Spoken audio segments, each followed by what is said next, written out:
This is Saturday Agenda. Welcome to Saturday Agenda. I'm Chris Kenny. Well, the Prime Minister's leadership is on life support this weekend, with caucus gathering in Canberra tomorrow. MPs and ministers from the Labor Party will all be heading to Canberra tomorrow, and they're having what the Prime Minister is calling a planning session, and then they'll be off to the Lodge to have a barbecue with Julia Gillard. Now, she'll be hoping this planning session doesn't turn into a plotting session, and that the barbecue doesn't turn into a Last Supper, because MPs are now openly canvassing leadership options. They have a few options, of course. No matter how bad things get, they could stick with Julia Gillard because they want some leadership stability.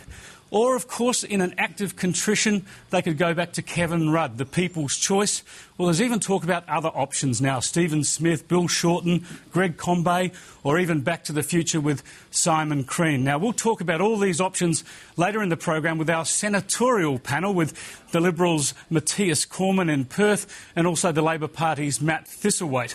But first today I wanted to talk about how all this is manifesting itself in the polls. We know the policy troubles the government's having. We know about the broken promises. We know about some of the sordid problems like Craig Thompson's allegations and the horrible scenes on Australia Day linked back to the Prime Minister's office. But this all manifests itself in the polls and the very bad polling that Prime Minister Julia Gillard and the Labor Party are experiencing at the moment. So our first guest today is the nation's foremost public poller, that is Martin O'Shannessy from Newspoll. Thanks for joining us, Martin. Yeah, thanks for the plug. Yeah, indeed. Well, of course, Martin does poll for the Australian newspaper, but I think it's very fair to say that the poll that all politicians watch most carefully is Newspoll. Now, just to open up today, I wanted to get some historical perspective from you. Can you tell us, we all know that the Labor Party is polling dire numbers, but are these historically low? Have we seen the Labor Party poll this low for this long previously? No, we haven't. And we've seen the Labor Party with very unpopular leaders, back in the day of Paul Keating, still polling better on their primary vote and two-party vote. So this year we entered the parliamentary year with Labor on 30% primary vote. That's the lowest that we've ever had a new parliamentary year. It's better than the 26 they got towards the middle of last year. But it's still a pretty bad position. If you think about where they were at the election in their primary vote of 38%, and they nearly lost. Well, so it's a very clear, long fall away from where they were at the election. We were just looking at the primary vote figure there, as you say, 30% at the moment for the Labor Party. Now, it has been there, as you say, around about there for a long while now, most of last year. Is that the dead zone for the Labor Party when the primary vote's that low? Well, a lot of people are saying so. And, to come back and win cleanly an 8, 9, 10% increase in primary vote, to push that two-party vote back up, sudden change of heart in Greens and minor parties to make a clearer preference flow or coalition government. Something big has to happen. If they stayed there, just about every minister in Cabinet would be wiped out if we went to an election with those kind of numbers. It's a pretty dire position. Well, we'll just go to the two-party preferred vote now because, of course, with less than 1 in 3 people giving Labor their primary vote, it's not as bad as that once you count the preferences, and we see there that Labor on preferences 46% two-party preferred, with the Liberals at the moment, the Liberal National Coalition at 54%. But even on those numbers, you're saying that scenario of sort of wiping out vast numbers of backbenchers and even taking out a number of ministers is on the cards. Yes, indeed, because those numbers are based at the preference flows at the last election. And one of the big trends that we've found is that younger voters coming through in the 18 to 24 age group are voting Green as almost as frequently now, even though the Greens only represent about 12 to 14% of the total vote. What we're seeing is young people not only voting for the first time and choosing Green, but actually voting Green for the first time and making that their choice. So you think their preferences might not go as strongly through to Labor as we've seen in the past? Well, yes, and there's another issue, which is the other third are voting coalition. Mm-hmm. So the young voter is much more harder to get. Obviously, he or she hasn't a ground-in, dyed-in-the-wool position to adopt yet. Research by the Whitlam Institute that we've supported shows they can also be very volatile, and I'm sure Labor's placing a lot of hope in that volatility. But right now, the new voters coming through are increasingly voting Green. We've seen the Greens pick up almost double their vote in the last few election cycles. at 2007, they were up from 4 to nearly 8%, at 12% or 11% at the last election. So that's only that's a very short time. Somebody starting high school when Greens were getting 4% at the 2007 election or previous to that, now seeing them on double that. Triple that. As you say, volatility will be the thing that the Labor Party is hoping for at the moment. I just want to now go to the preferred PM standings, and this is where we measure Julia Gillard up against Tony Abbott, and we can see there it's fairly close. Julia Gillard still preferred as Prime Minister, with Tony Abbott just behind her. He has been in front, but now he's dropped behind again, although on those latest numbers catching up. What's the significance of those figures for you, Martin? Well, two things there. We see that Julia Gillard is again in front of Tony Abbott, even though they're both pretty unpopular and their personal ratings are both negative. The other number not shown on that chart is the 23 who are yet to decide, and having a significant minority, almost a quarter of voters saying they don't prefer either, I think is the message for both of them. That's come out in their personal ratings, and of course there's some history behind Julia Gillard and Tony Abbott in terms of how people of different groups vote for them. Well, we'll just go to those figures now, the satisfaction ratings, which gives us an idea of how sort of unpopular, if you like, either leader is. Here we have the satisfaction rating for Julia Gillard at 33%. Tony Abbott pretty much the same at 32%. Are you saying that is a significant showing of the lack of enthusiasm in the electorate for either leader? Yes, I am. And, the numbers are what they say. Yeah. They're quite clearly a third, also undecided on that question as well. Yet they're still intending to vote for Tony Abbott. Yeah, and that's... vote for him, with less enthusiasm than they otherwise would. That's one of the interesting dynamics of Australian politics, and it's very clear at state government level in particular, where you can have someone who's hardly known come through. And there's been a long history of, if you like, opposition leaders coming from behind, reasonably unpopular, to win. Very hard for a leader to be behind and come back.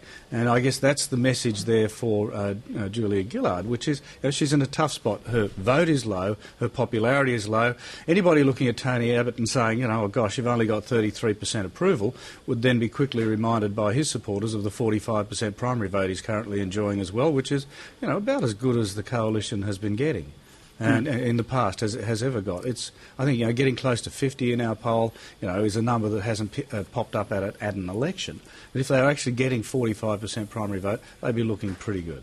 A lot is made of this unpopularity of Tony Abbott. Do you see then that it in any way is an inhibitor for him winning an election, whenever that is? No, I don't think so. I think what's going to happen is that right now they're using the strategy that's working. And, pardon me, with the primary vote of 45, that's clear. Come election day, I'm sure there'll have been other strategies developed. Julia Gillard, on the other hand, have we ever seen a Prime Minister win an election after being in such a low position, not just on the primary vote, but in their sort of personal popularity standing? To make that kind of a comeback in a short period of time, less than 18 months now, for a Prime Minister would be very, very hard. The turnaround that gave John Howard victory in 2001 was 4 or 5 points.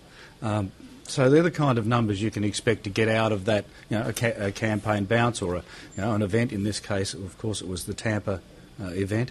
To make 8 or 9 or 10 points, is a big ask. So the Labor caucus, when they gather in Canberra tomorrow, they're all avid followers of the polls, in the news poll in particular. They all know that their Prime Minister at the moment is in the dead zone. That's what they're calling it. I try to keep it in the... I know that kills the great end, but she's in a very tough spot. Yeah, you wouldn't use that sort of language, emotive language. You're much more the mathematician, of course. So how would you describe her position then? I'd say it's mathematically very difficult to get another 8 points of primary vote in the next 18 months. Very difficult. All right, I just want to go to some other figures here that look at the Better PM numbers and break them down into the genders. We often we see first here we have Better Prime Minister. Those who say Julia Gillard is the better Prime Minister. We have women at 42% and men at 35%. And if we go to the next slide, we have those who say Tony Abbott is the better Prime Minister, and we see the gender flipped around. Only 33% of women say Tony Abbott is the better Prime Minister, whereas when it comes to men, we're talking about 43%. Now, this gets to the core of the criticism we keep hearing about Tony Abbott having a problem with women. Yeah, and if you sort of jumble those numbers around and look at the difference between Tony Abbott and Julia Gillard on women, the answer is 9 points pretty consistently. And in fact, the rise in Julia Gillard's score over the last quarter of last year was entirely amongst women. And so there's a real gender split there. Now, if Julia Gillard has if Tony Abbott has a problem with men, the same numbers apply to Julia Gillard, and the exact opposite is true. There's a real gender split here, which I guess raises the question of whether we, as a population, are judging our leaders purely on their performance. Yeah, it is very interesting. As you say, you've preempted my next question, because we always hear about how Tony Abbott has a problem with women, but on those numbers, Julia Gillard has exactly the same problem with men. Of course, we haven't had the male-female leader differential before, so this is new territory for you to measure as well. It is new territory, and we expected that there would be a bounce just because of Julia Gillard being a woman. She had probably the shortest honeymoon in parliamentary history of just a few news polls where her personal rating was up around 42%, compared to Tony Abbott well behind on that score. That faded very quickly, and for a while there it tended to settle down to a reasonably even gender balance, but our long-term polling over the last 18 months is showing us now it's settling in, and there's been a pretty consistent split that way. Yes, well, now we're looking into the real political situation that's going to unfold over the next days and weeks. As I mentioned before, caucus gathering, Parliament starts back next week. There is going to be a lot of friction in the Labor Party caucus about what to do with the leadership situation. These polling numbers we've seen are the latest numbers. You've mentioned previously that the problem here for Labor is the trend. This seems locked in. What sorts of measures, what sorts of opportunities are there for the government to turn these numbers around, to start to create some momentum in the other direction? I mean, do they look to the budget as the next best opportunity? Perhaps they do, but I think you have to look at Labor nationally as well. When we look in the states, we see similar patterns emerged. In Western Australia, in New South Wales, Victoria back in the coalition hands, South Australia only just barely in Labor hands, and with their primary vote quite low at both the state and the federal level. Now, what were the tactics employed in different states to bring Labor back? Early election, change of leaders, new faces, all of these failed. So they'd be really asking themselves, how are we going to deal with this? The simple fact of the matter is that the budget is a limited place at the moment, given the current its current status. So, they've got a really tough job on their hands, and when I was younger, a news director I knew used to say, "Thank God for falling helicopters." A big change in the environment would certainly give them an opportunity. A change in leadership might put them in the same sort of territory that New South Wales found itself in, accelerating the trend rather than halting it. Yeah, that's fascinating. You're saying the leadership issue, they're looking to make that as the change. A lot of Julia Gillard supporters, of course, will be saying that. Why keep switching leaders? It's not guaranteed to change things. And what you're saying is these polling trends through the states and nationwide are really giving a serious message to the Labor Party as a whole, I suppose, and the connection with the community. It may well be that nothing they do immediately, short term, will make a big change. As I say, you are the auguries, and I just kill the chickens. But if the writing's on the wall for Labor for now, or they've got they're heading for a tough spot that they can't get out of, it might be much better not to damage faith. By moving and changing, it may be better to go to the wall with the current team. Well, that's the decision they'll have to make, if not this weekend, in the weeks ahead. Thanks very much for sharing your insights with us today, Martin O'Shannessy. Always a pleasure. Great, Martin. Yes, as I say, Labor MPs and Labor operatives around the country, of course, will be watching these polls, looking for signs, but then, of course, working out what to do about them. Maybe a leadership change is not the best option. We have seen a lot of MPs talking about the leadership issue around the country this week. Simon Crean famously weighed in, trying to slap down Kevin Rudd's leadership aspirations. One interview that seemed to skip people's attention was given on Wednesday in a Melbourne ABC radio interview, and it was the Attorney-General Nicola Roxon giving an interview on Drive Radio in Melbourne. I think we should just have a listen to this little snippet. I think it is unfortunate that this just keeps being an issue. I don't think it's good for the party. I think it would be great if Kevin ruled out that he ever wants to be the Prime Minister again, but I don't think that he's likely to do that. Do you think he should? It would make a huge difference because every time you do an interview or any minister, you get asked about it. Of course I think he should. I think he's being a good foreign minister. I think he should focus on that. I think we've all got a role to play within the team. But as I say, I don't think that is going to happen. It's just something that we have to live with.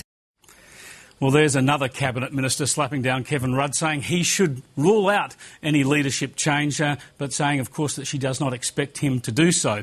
Interestingly, we could hear that audio very clearly. We could all hear exactly what Nicola Roxon was saying. When her office put out a transcript of that interview, that critical bit about Kevin Rudd was described as inaudible. Well, we heard it. The question, of course, is whether Kevin Rudd heard it. We'll be back with more in just a moment.